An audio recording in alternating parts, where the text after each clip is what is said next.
दोस्तों, परम आनंद क्या है?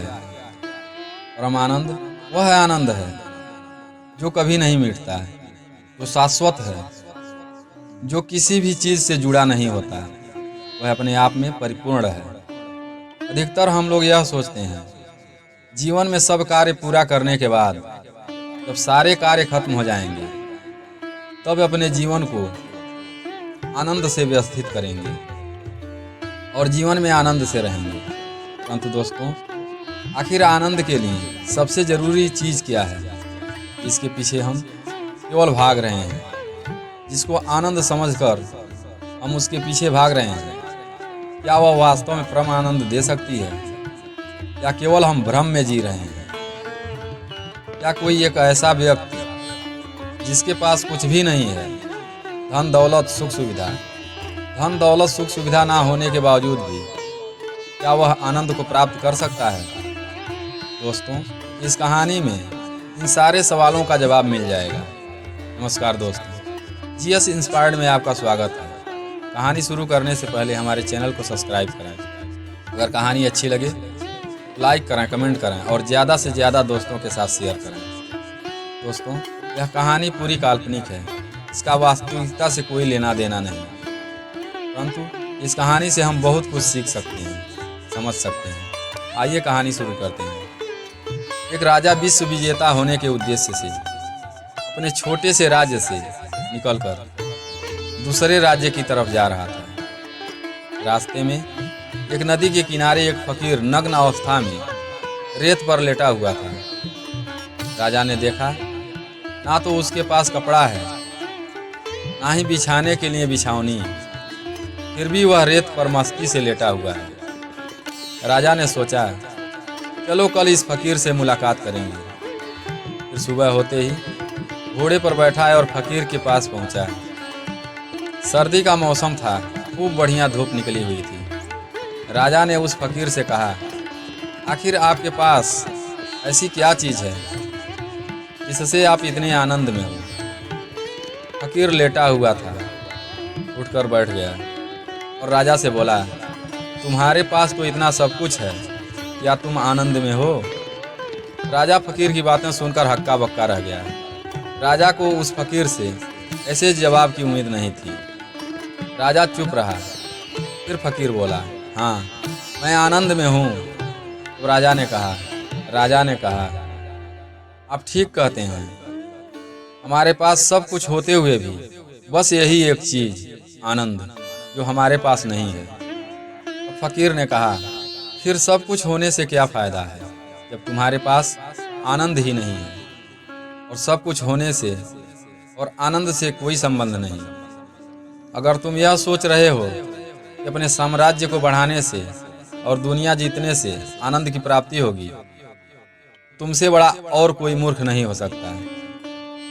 फकीर ने बात को टालते हुए कहा, काफ़ी दिन से देख रहा हूँ तुम्हारे ज़्यादा हथियार और सैनिक जा रहे हैं। तुम किस उद्देश्य से निकले हो?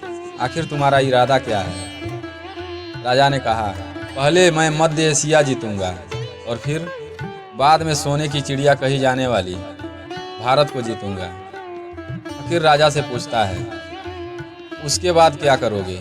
राजा ने कहा, पूरी दुनिया को जीतकर फिर उसके बाद आराम करूंगा और आनंद को प्राप्त करूंगा। राजा की बात सुनकर फकीर जोर से आवाज़ लगाकर अपने कुत्ते को बुलाया, जो कुटिया में अंदर आराम से बैठा हुआ था। फकीर ने कुत्ते से कहा, उन्हें कभी पागल देखा है? अगर नहीं देखा है, देख लो, यह तुम्हारे सामने खड़ा है। यह दुनिया का सबसे बड़ा पागल है। यह कहता है, मैं जीत कर आऊँगा, तब आराम करूँगा और आनंद लूँगा। और हम हैं जिसके पास कुछ भी ना होते हुए हम आनंद का जीवन जी रहे हैं। फकीर कुत्ते से कहता है, हमने एक गलती कर दी, हमको भी पूरी दुनिया जीतकर अब आनंद की अनुभूति करना चाहिए था। फकीर इतना कहकर जोर जोर से हंसने लगता है। राजा फकीर की बातों को समझ रहा था, वह समझ रहा था कि फकीर क्या कह रहा है। फकीर के कहने का मतलब यह है, बिना संसाधनों के भी आराम से आनंद का जीवन जिया जा सकता है। इसका जीता जागता सबूत मैं हूँ। तुम देख सकते हो नदी के किनारे रेत पर मैं नंगे शरीर भी आनंद की अनुभूति करता हूँ। अगर तुम्हें भी मेरी तरह आनंद की अनुभूति करना है, आराम करना है, तो कपड़े निकाल कर आओ, मेरे बगल में तुम भी लेट जाओ। हमारी कुटिया बहुत बड़ी है, हम दोनों खुशी खुशी रह लेंगे। राजा कहता है, निमंत्रण के लिए धन्यवाद, मगर मुझ में इतना हिम्मत नहीं है कि मैं बिना कपड़ों के इस रेत पर सो सकूं। वैसे तो दुनिया कहती है कि यह राजा दुनिया का सबसे साहसी इंसान है, मगर मुझे आज एहसास हुआ दुनिया का साहसी इंसान नहीं, मैं एक बहुत डरपोक इंसान हूँ। परंतु मैं अगले जन्म में राजा नहीं, फकीर बनकर पैदा होना चाहूँगा। फकीर ने कहा, यह तो तुम अभी भी कर सकते हो, इसी वक्त कर सकते हो और इसी जन्म में कर सकते हो। राजा बोला, मैं अभी यह नहीं कर सकता, हमसे यह नहीं हो पाएगा। हमें दुनिया जीतनी है, मैं यहाँ से तुरंत जाना होगा। परंतु एक बात है, मैं वापस आकर आपसे ज़रूर मिलूँगा। इस पर फकीर जोर से हंसा और बोला, दुनिया की यात्रा कभी ख़त्म नहीं होती और जिसे लौटना होता है वह बीच से ही लौट जाता है, क्योंकि जब जिंदगी का सफ़र शुरू होता है तो समझ नहीं रहती, और जब सफ़र का अंत होता है तब समझ आता है। अब तक समय हाथों से निकल चुका होता है। इसलिए जो भी लौटा है बीच रास्ते से ही लौटा है। क्या पता सफ़र पूरा होने से पहले जीवन ही समाप्त हो जाए। तुम क्या वापस लौटोगे? राजा कहता है, मैं आपसे वादा करता हूँ, मैं ज़रूर वापस लौटूंगा और आपसे भेंट करूंगा। फकीर कुत्ते से कहता है, सुन रहे हो, इन्होंने वादा किया है कि हम वापस आकर ज़रूर आपसे भेंट करेंगे, राजा जाने से पहले कहता है कि हमें आपसे मिलकर बहुत खुशी हुई। मैं आपको जीवन में कभी भी भूल नहीं पाऊंगा।